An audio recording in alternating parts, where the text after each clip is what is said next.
Merci madame. Je tenais à remercier monsieur le directeur du CRTSE pour m'avoir donné cette opportunité de vous parler d'un sujet d'actualité très chaud. Nous le subissons aujourd'hui, ce changement climatique, ces problèmes de développement durable. Et en tant que chercheurs, nous sommes interpellés à militer en premier lieu pour un meilleur développement durable, pour ne pas frustrer l'avenir de nos enfants et des générations futures. Que devons-nous faire en tant que chercheurs? Aujourd'hui, l'humanité est confrontée à des problèmes immenses. Et donc, cette conférence va vous introduire de nouveaux concepts, peut-être par la majorité de vous. Ces concepts sont nouveaux, sont avant-gardistes. Mais je pense qu'un chercheur, comme je l'ai dit toujours, c'est d'abord, il est animé d'une passion, en premier lieu. Et deuxièmement, il aime les défis. Un chercheur qui ne vit pas avec des défis ne peut pas évoluer. Il y a deux vitesses de développement. Il y a la vitesse de détérioration de l'humanité et il y a la vitesse pour développer de nouvelles solutions. Les deux vitesses ne sont pas les mêmes vitesses. La vitesse de détérioration est 10 fois plus importante que la vitesse de développement. Que faut-il faire pour accélérer la vitesse de développement des matériaux? C'est ça le problème. Parce qu'aujourd'hui, entre la découverte d'un matériau au niveau d'un laboratoire, c'est-à-dire que vous avez développé dans votre laboratoire, pour qu'il soit commercialisé, c'est 18 ans. Donc ça veut dire un matériau qu'on découvre aujourd'hui au niveau du laboratoire.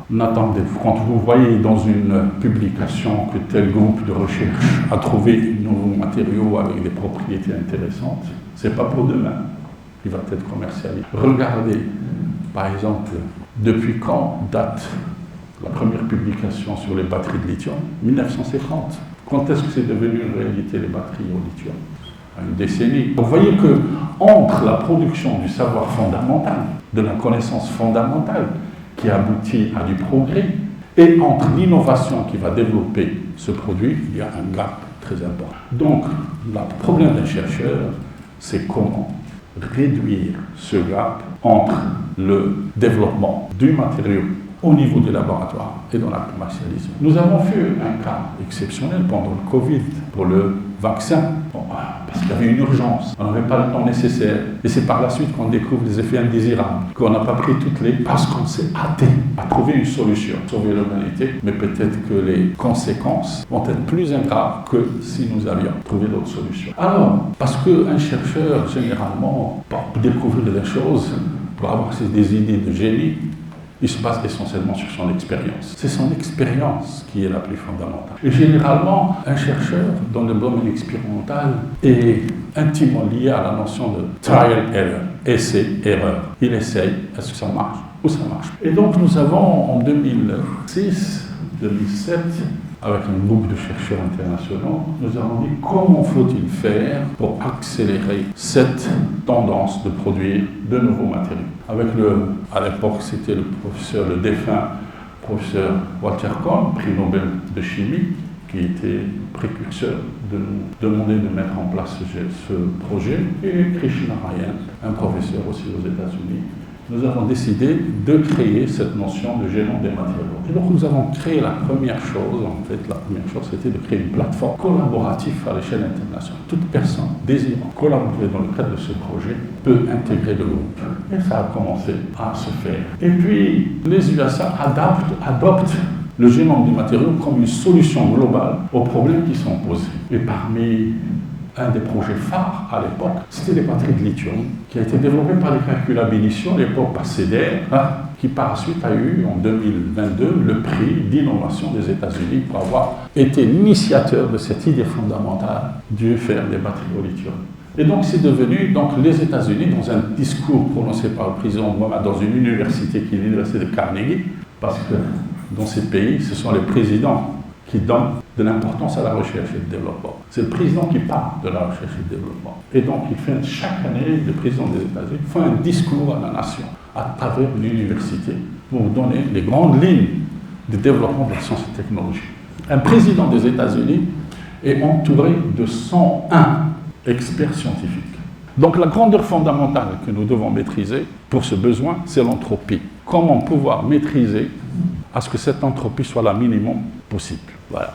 Alors, Qu'est-ce que vous avez? Vous savez tous c'est quoi l'entropie? L'entropie, c'est celui qui a développé la première fois pour mesurer, parce que ça mesure. L'entropie se mesure. Le premier, c'est Clausius, qui a donné une première définition comment on peut mesurer l'entropie. C'est la variation de la quantité de chaleur au cours du temps. L'entropie, c'est l'évolution de la quantité de chaleur au cours du temps. Donc, et on voit que cette variation de chaleur, elle est toujours positive. Elle augmente tout le temps. Ça veut dire, entre cet instant et le fait que je suis là, mon entropie a augmenté. Donc, ça, c'est le deuxième. Et celui qui lui a donné le vrai sens, intimement lié aux configurations atomiques, d'accord, c'est Boltzmann, 1860, qui lui a donné une notion statistique. C'est-à-dire qu'on a introduit cette notion de statistique, d'accord. Et voilà donc ceci. Donc aujourd'hui, tous les moyens de stockage de l'information, aucun n'est perfectible. Tous ont un problème de perte d'information, parce qu'ils suivent la loi d'entropie. Il y a une chose que Dieu a créée qui préserve l'information, c'est l'ADN. L'ADN est conservé, l'information portée par une ADN est conservée à l'éternité. C'est pour ça que quand on va faire des recherches préhistoriques, on trouve des dinosaures ou des fossiles, on recueille l'ADN et on trouve l'information qui n'a pas varié. Et aujourd'hui, par exemple, dans beaucoup de pays, on stocke l'information stratégique dans de l'ADN. Maintenant, par exemple, des bibliothèques, des data centers sont... Et une technique, elle est très facile. Pour stocker de l'information sur l'ADN, c'est pas aussi difficile. C'est une petite expérience qui coûte 1 000 €. Pour stocker de l'information, ça se vend comme gadget maintenant. Pour stocker de l'information sur l'ADN. On a fait le test.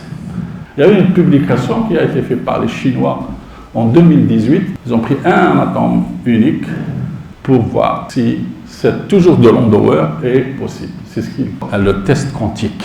Parce que si je suis à 10, je suis à l'échelle plus bas que l'électron-volt, je suis à des échelles d'effet quantique. Les tests ne peuvent se faire quantique. Donc si vous êtes intéressé, il y a cet article. Donc le principe de l'Ondower, comme j'ai dit, aujourd'hui, est testé à l'échelle quantique. Des éléments neutres pour pouvoir faire changer les dimensions de la maille élémentaire, ça veut dire le paramètre du réseau. Nous savons tous que si je fais un calcul ab initio, le paramètre du réseau, s'il change, la structure change les propriétés électroniques. Et donc, il peut devenir, c'est ce qu'on appelle tetrahedral field semi-conducteur. Donc, la quête, c'est de pouvoir. Alors, aujourd'hui, comment on le fait? Comment on arrive?